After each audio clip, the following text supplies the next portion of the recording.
అమ్మా భవానీ లోకాల నేలే ఓంకార రూపమమ్మా, తల్లి నీ మహిమల్ని చూపవమ్మా.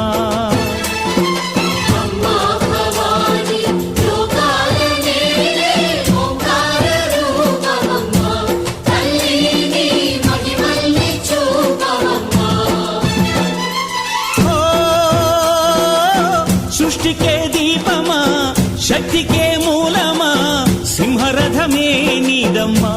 అమ్మ దుర్గమ్మ భక్తులను దీవించుమా.